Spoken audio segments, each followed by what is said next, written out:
arts are important to our society.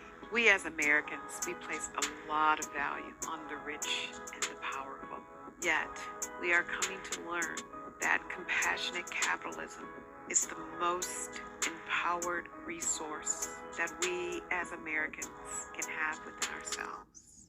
These women, most of whom face their own trauma, anxiety, crises, pain, disillusionment, poverty, still have found something inside of themselves, inside of their spirit, heart, and imagination, said, I want to do something for others.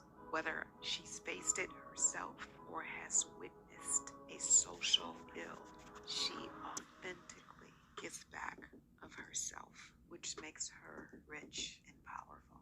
We all need to come to know who is she.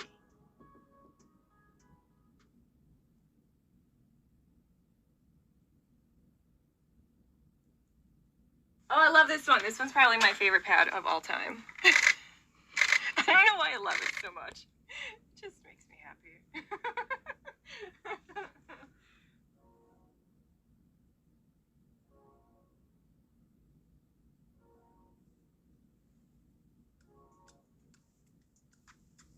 So I started making cloth pads out of necessity for myself. I literally could not afford to buy pads. I was a single mom working 3 jobs. I could barely afford my mortgage and food. You know, buying pads is a necessity, but food is more important. So I had to make a choice. And so I couldn't buy pads, so I had to make my own. So I found clothing and towels around my house, and I made my own, and they were not pretty, but they worked. They were Teenage Mutant Ninja Turtle fabric, and I loved them. I just needed them to work, and they did. They worked amazing, and I never had to buy pads again. Luckily, my sewing skills got better over the years, and so I opened up a business for them. And then eventually, I always knew I wanted to help people. I wanted to help the world somehow. I was always volunteering, doing all these other things, but it didn't quite feel my calling, you know, like you just feel like a pull somewhere, you just don't know which direction to go into. And then with the cloth pads, I was like, this is it. This is what I want to do. I have these skills. I have this knowledge. I want to help other people not go through what I went through. And so I stopped selling cloth pads because I didn't want there to be a conflict of interest or anything. And I told my husband, I want to start a charity for this. And he was totally on board, thank goodness, because I couldn't have done it without his support, because it takes so much time and money away from the family. He's definitely the biggest supporter. So he's like, what do we need to do? How do we get started? What do you need help with? And so it all started from there. And I started sewing every single kit by myself. So each cloth pad kit came with 6 cloth pads, a drying strap, and a wet bag. And I sewed everything myself in my home, and I would ship them off. And we gave out 22 kits the first year. So that was big for me, you know, doing it on my own. That was a lot. And then the next year word got out and we got more volunteers, so I didn't have to make every single pad myself anymore, thank goodness. And then we eventually grew enough and had enough supporters where we could get an office in this building. We started with their teeny tiniest office because we didn't have money. We don't do this for profit. This is all volunteer and donation run. And so we didn't have much funds coming in, so we got the smallest little office. It was like the size of a closet, but we got out of my house, and that was like a big step, you know? And so eventually we grew and grew, and we moved up to a bigger office, and then a bigger office. This is our 4th office in this building, so I'm so grateful that he's allowed us to grow in here because I really love this space. So now we have supporters worldwide, all across the world. So now we give into the USA, to Canada, and to Europe. It's been fun watching this grow. I would have never imagined in 2016 in my home, sitting at my sewing machine, feeding it through, that I wouldn't have to make all the pads anymore. We'd have this giant wall of cloth pads and all of these extra things. Now we have soap and detergents and deodorants and toothpaste, all these hygiene items that I couldn't have even imagined being able to offer back then. So watching this grow, it's just been a beautiful thing. Period poverty is a very silent struggle. Talking about periods is still so taboo. Things are getting better, don't get me wrong. It's definitely getting better, and they're getting more accepted and normalized.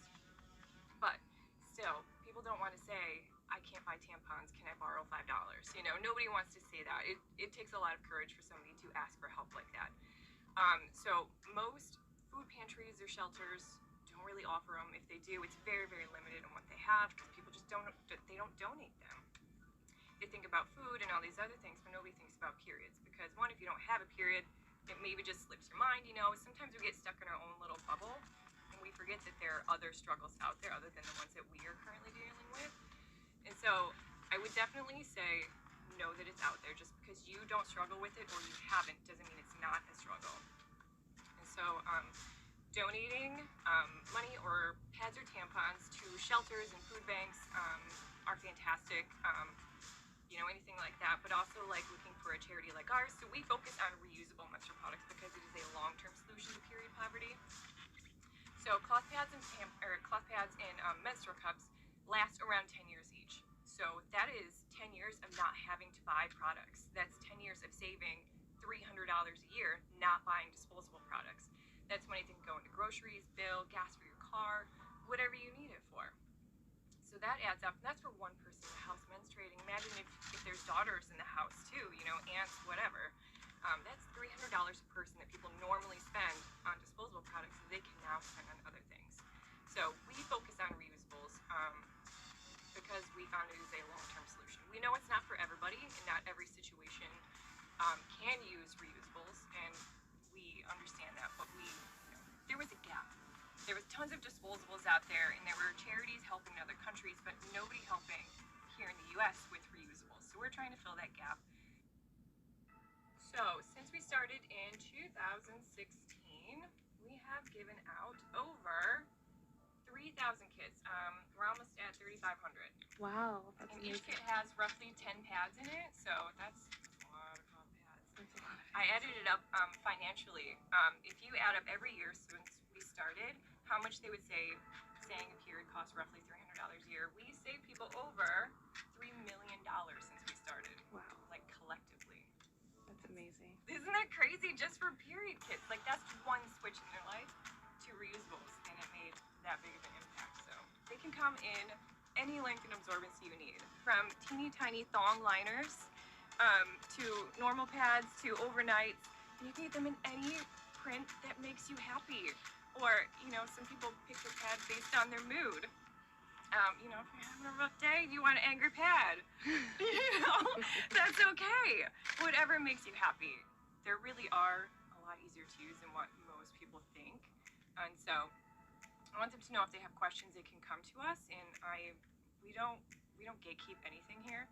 We want to share all of the knowledge that we have accumulated as a community. We don't want anybody to not feel accepted or wanted. So if you have questions about reusables, cloth pads, menstrual cups, ask us. We love talking about this stuff. We get cute little notes from volunteers and donors, and I love those. They make me so happy. We'll get little tags on social media, on TikTok and stuff, saying like, you got me started with reusables. I can't thank you enough. You helped me save so much money. We just love those sweet little notes from people. We don't deal with people one-on-one, so I don't get to see their reactions when they get their kits or anything. So I love when I get to hear little thank you notes and sweet little things here and there. When I first started this, I met a lady who runs another kind of nonprofit, but she works in other countries. And she's like, are you sure you want to start this nonprofit? She's like, I'm going to warn you, women's charities are the least funded charities out of all of them out there. And I was like, oh. She's like, you are going to get really good at begging. You're going to get really good at like making sure people need to know about your mission. And I was like, I don't have a choice. There's no charities out there helping. And I feel this call. I would have loved to just like help out another charity, but there were none. And so she warned me.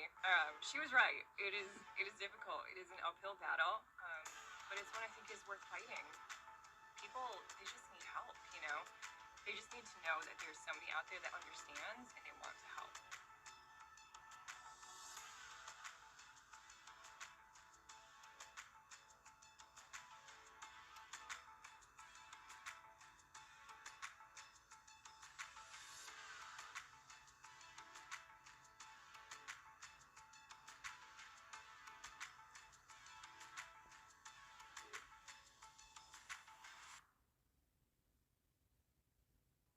is she social impact